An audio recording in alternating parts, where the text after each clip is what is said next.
The Legend of Jigong Chapter 12.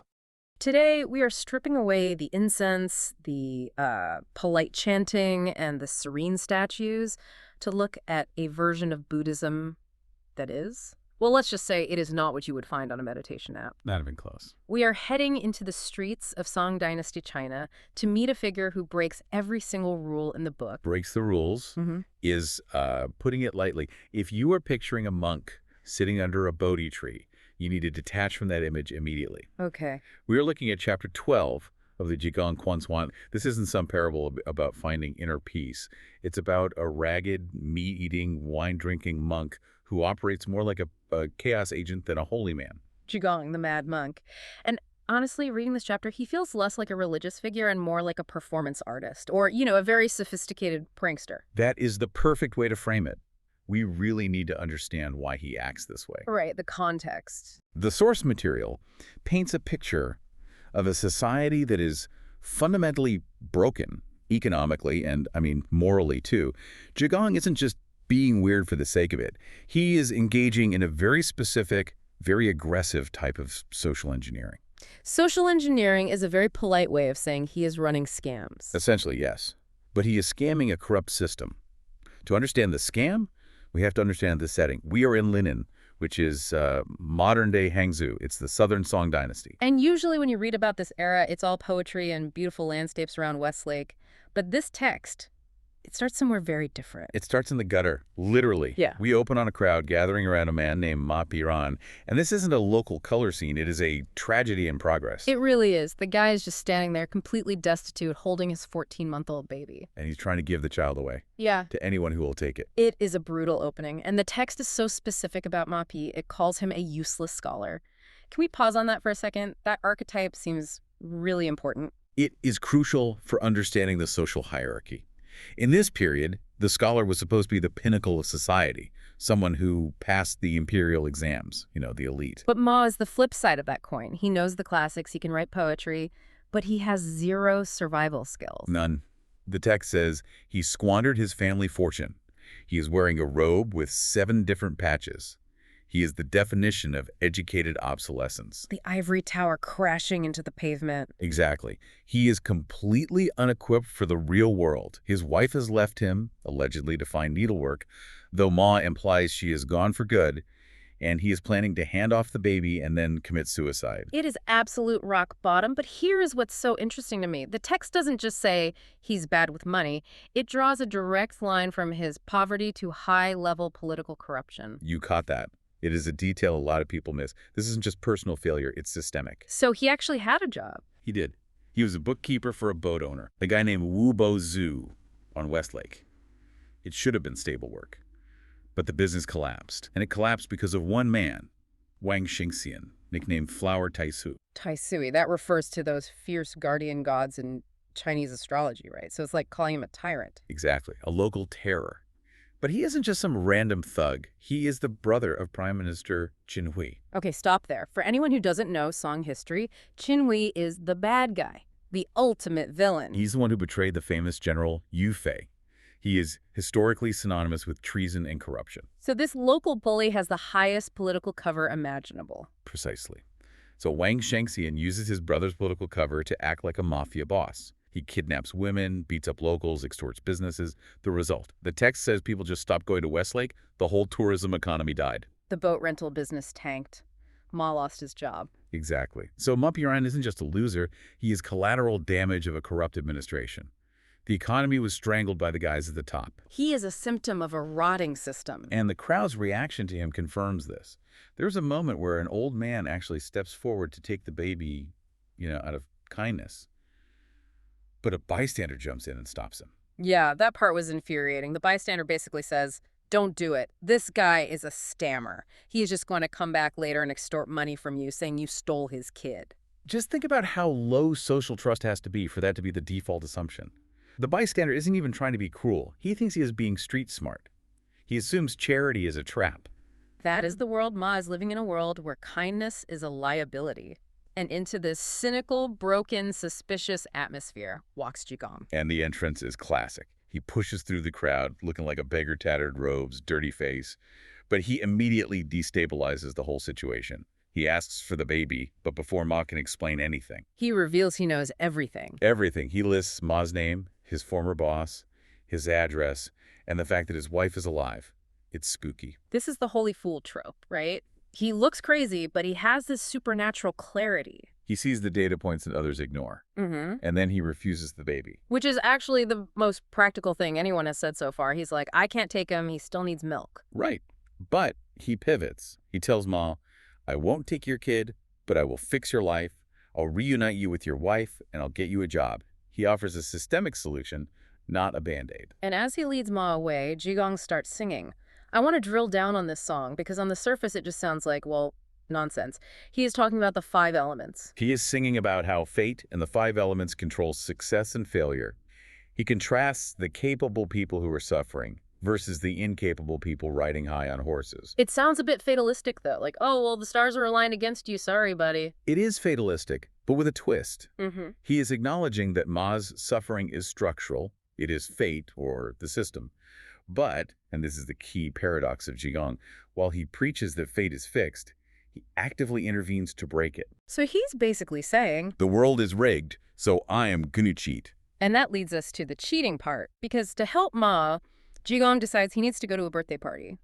But he can't go empty-handed. He needs gifts. And he has exactly 2 coins to his name. This next section, the shopping spree, is honestly my favorite part of the text. It reads like a masterclass in behavioral economics or maybe just petty theft. It is the art of the grift. He needs 4 items: pickles, garlic, dog meat, and buns. And he intends to get them all for 1 coin. Okay, so let's break down the tactics because each vendor gets hit with a different psychological trick. First, the pickle shop. Right, so the obstacle here is a fixed price. He wants these big head preserved vegetables. The shopkeeper demands 3 coins. Jigong offers 2. The shopkeeper says no. Standard negotiation so far. But then Jigong deploys what I call the sympathy ploy. He fumbles in his pocket and yells, "Oh no, my pocket is torn, I lost a coin."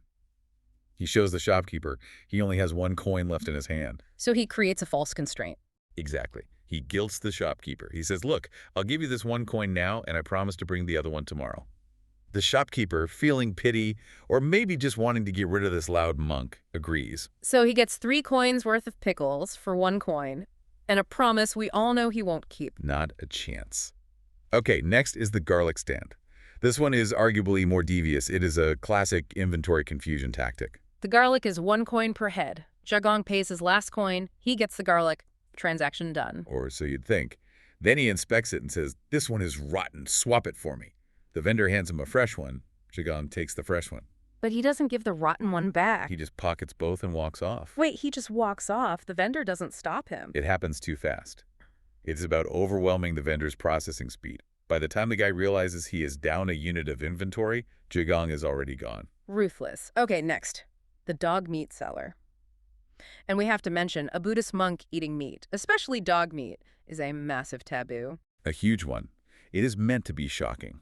Monks are vegetarian. Eating dog is a double taboo. But Jigong doesn't care. Here he uses flattery and entrapment. How does that work? He walks up to the stall and just starts performing. He praises the meat. Oh, look at that fat. It is so fragrant. 5 layers of flavor. He is acting like a Michelin star food critic at a street stall. He hypes it up so much that the seller, who hasn't made a sale all day, gets excited. He thinks, finally, a customer who appreciates my product. So he cuts a slice for Jigong to taste, for free. The free sample trap. But Jigong reverses it. He eats the sample and then says, you have to give me more. If you stop now, the first favor doesn't count. You have to do the favor all the way to the end. That is bold logic. If you don't give me more free stuff, the first free stuff was wasted. It is the sunk cost fallacy, weaponized. He leverages the seller's desire to be a good guy. The seller is so confused by this moral reasoning that he cuts another chunk. Jigong walks away with 2 big pieces of meat. Cost, 0. Unbelievable. And finally, the mantou, the steamed buns. This one is just gross. This is the contamination strategy. He asked for a hot bun. The seller opens the steamer. Jigong reaches in with his hand, which the text specifies is black with grime, and grabs a bun, leaving 5 black finger marks on the white dough. Oh, that's such a great visual. And then he pretends he forgot his money. Oh, oops, can't pay. He puts the bun back. But now the bun is ruined. No one else will buy a bun with dirty fingerprints. So the seller has no choice. The seller basically says, get out of here, just take it, you are bad luck. Jigong turns the product into waste and then rescues the waste. So let's recap the inventory. Pickles, garlic, dog meat, and a dirty steamed bun. Total expenditure, 1 single coin. And he is laughing the whole time. But remember the context. He isn't doing this to get rich. He's doing this to feed the useless scholar and to get into this birthday party to solve the bigger problem. It is almost like he is punishing them for their lack of charity by being the ultimate bad customer. He is a mirror. If you are greedy, he will rob you. If you are kind, he will help you. So, armed with this pile of scavenged food, he heads to the birthday party. Who is this party for? It is the 70th birthday of the mother of a man named Zhang Xuan. And Zhang Xuan is a fascinating character here. He's a wealthy military official known as the Iron-Faced Heavenly King. Great nickname. And unlike the corrupt flower Taisui we met earlier, Zhang is actually a decent guy. He is generous, he makes friends easily, but his mother has been blind for 2 years. This party is a huge event, full of VIPs. And Jigong shows up at the gate looking like a disaster. The servant tries to stop him, obviously. Of course. The servant assumes he is a beggar looking for handouts. But Jigong insists, I am here to present gifts. He shows the servant the dirty bun, the garlic, and the dog meat. And he has the audacity to suggest a pairing menu. The old lady can eat the dog meat with the garlic and the bun with the pickles. It is a massive insult. The servant throws the food on the ground. 2 dogs run over to eat it. And here is where Jigong's performance art just peaks. He yells at the dogs. Hey, if you eat it, what will the old lady eat? He is equating the wealthy matriarch with the stray dogs. Yes.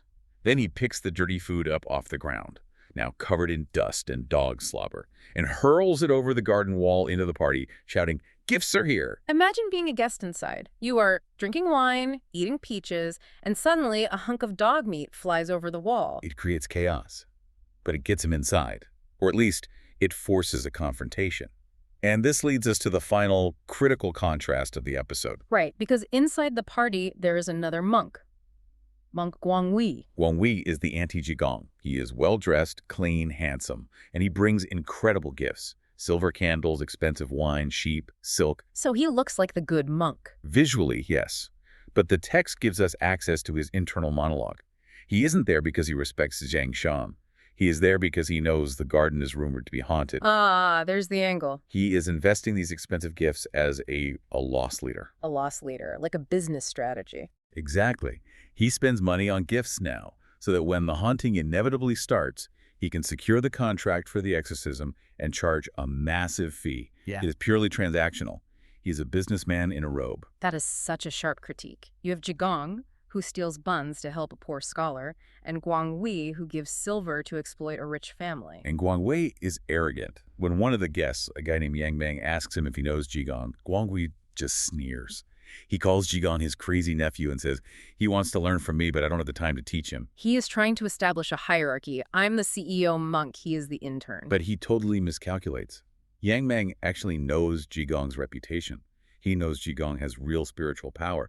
When he hears this fancy fake monk insulting Jigong, he gets furious. He's about to flip the table. And that is where the chapter leaves us, hanging, Jigong's voice booming from outside. Gifts are here! Yeah. Just as the fight is about to break out inside. It is the collision of the two worlds, the polished, fake piety of Guanghui versus the dirty, authentic compassion of Jigong.